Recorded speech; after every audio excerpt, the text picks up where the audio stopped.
بسم اللہ الرحمن الرحیم. قال النبی صلی اللہ علیہ وسلم لا تقرأ الحائض ولا الجنوب شیئا من القرآن او کما قال النبی صلی اللہ علیہ وسلم. ترمذی شریف کی روایت ہے. نبی اکرم صلی اللہ علیہ وسلم کا پاک ارشاد ہے کہ حائضہ عورت اور جنوبی مرد یہ قرآن میں سے کچھ بھی نہ پڑھے. یعنی جو عورت پیریڈ میں ہو اور جس مرد کو نہانے کی غسل کرنے کی حاجت ہو، فرض ہو جس کے اوپر غسل، وہ قرآن نہیں پڑھ سکتے. ایک مسئلہ یاد رکھیں، جس کو بھی غسل کی ضرورت ہو، چاہے مرد ہو چاہے عورت ہو، وہ قرآن کریم کی تلاوت بھی نہیں کر سکتی، قرآن کریم کو ہاتھ بھی نہیں لگا سکتی. اچھا، دوسری، مسجد میں داخل نہیں ہو سکتے یہ لوگ، بیت اللہ کا طواف نہیں کر سکتے، قرآن کریم کی تلاوت نہیں کر سکتے، زبانی بھی نہیں کر سکتے، قرآن کریم کو ہاتھ نہیں لگا سکتے، مسجد میں حرم میں داخل نہیں ہو سکتے، بیت اللہ کا طواف نہیں کر سکتے. اس کے علاوہ جتنی بھی دعائیں ہیں، جتنے بھی ذکر ہے، اذکار ہے، وہ دعائیں جس میں قرآن کریم کی آیتیں ہیں، ایسی دعائیں بھی اگر ہو، بھائی عورتیں سفر کر رہی ہے تو سفر کی دعا سبحان الذی سخر لنا ھذا وما كنا له مقرنین وانا الی ربنا لمنقلبون، یہ قرآن کریم کی آیت ہے. لیکن اگر یہ دعا کے طور پر استعمال کر رہی ہے تو کوئی حرج کی بات نہیں ہے. قرآن کریم کے علاوہ جتنی بھی دعائیں ہیں، جتنے بھی ذکر ہے، اذکار ہے، جو کچھ بھی ہے، وہ مرد بھی پڑھ سکتا ہے جس کو غسل کی حاجت ہو، اور عورت بھی جو حائضہ ہو، پیریڈ میں ہو، وہ قرآن کریم کی تلاوت کے علاوہ جتنی بھی دعائیں، جتنے بھی اذکار وہ پڑھ سکتی ہے.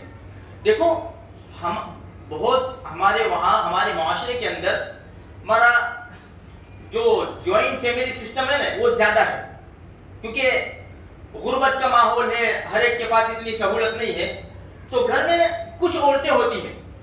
اب بڑی عجیب بات کتابوں میں لکھی ہے کہ بھائی اگر ایسے ماحول کے اندر اگر عورت پیریڈ کے اندر ہو تو نمازی عورتیں نماز چھوڑ دیتی ہے تو گھر والوں کو پتہ چل جاتا ہے، دوسرے لوگوں کو بھی پتہ چل جائے، گھر میں رہنے والوں کو. تو بہتر طریقہ یہ ہے جو کتابوں میں بتایا کہ بھائی نماز کے ٹائم پہ وضو کرے عورت اور مصلی بچھا کے بیٹھ جاوے. نماز نہیں پڑھنی، مصلی بچھا کے بیٹھ جاوے، ذکر کرے، دعائیں کرے، کچھ بھی کر لے، اس کا ثواب بھی بہت زیادہ ہے، اس کا ثواب. اور دوسرا کیا ہے کہ پردہ بھی ہو جائے گا ہماری بات کے اوپر.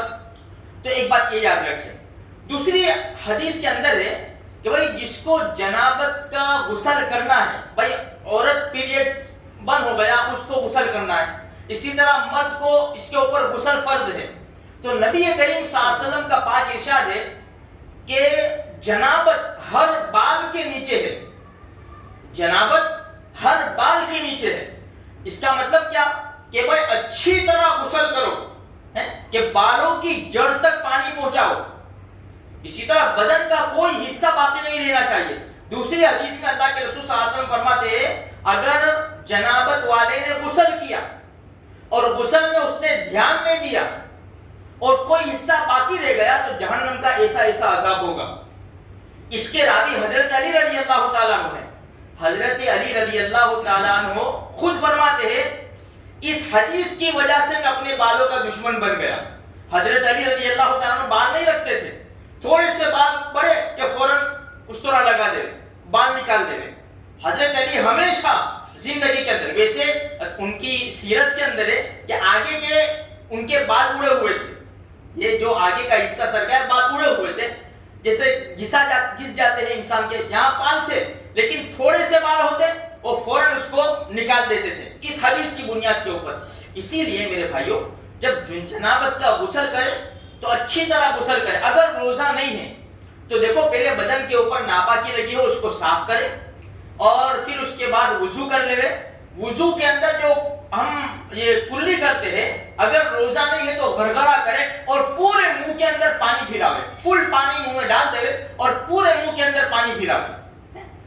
اسی طرح ناک، اگر روزہ نہیں ہے تو ناک کی نرم یہ ہڈی یہاں تک تھوڑا سا ہلکا سا، بہت زیادہ نہیں ورنہ پھر اس کے اوپر چلا جائے گا، تھوڑا سا ہلکا سا سانس لے کے یہاں تک پانی پہنچا لے اگر روزہ نہیں ہے تو. پھر اس کے بعد سارے بدن کے اوپر، بھائی یہ بدن کی جیسے اگر کسی کی باڈی ہے تو یہ بدن کی جو سلوٹیں ہیں، ناف کی سلوٹیں ہیں، اسی طرح یہ رانوں کا حصہ ہے، اسی طرح تو یہ بغل وغیرہ کا جو جتنے بھی حصے ہیں، یہ ناف کے باہر کا حصہ، وہاں پانی پہنچانے کی پوری کوشش کرے اور اس کا فکر رکھے، کیونکہ اگر تھوڑا سا بھی حصہ اگر رہ گیا نا تو ہمارا غسل نہیں ہوگا. جب غسل نہیں ہوگا اس کے بعد ہم مسجد میں نہیں آ سکتے. اگر ہمیں دھیان نہیں ہے تو پھر بڑے مسائل پیدا ہو جائیں گے. اس لیے شریعت نے بڑی زبردست ہمیں تعلیم دی ہے، بغیر شرم کے شریعت نے تعلیم دی ہے. شریعت ہمارے آقا صلی اللہ علیہ وسلم کسی بھی بات کے اندر، بھائی کسی نے کہا تمہارے نبی ٹوائلٹ میں جانے کا طریقہ ہاں ہمارے نبی نے زندگی کا کوئی ایسا طریقہ نہیں ہے جو ہمیں نہ بتایا ہو.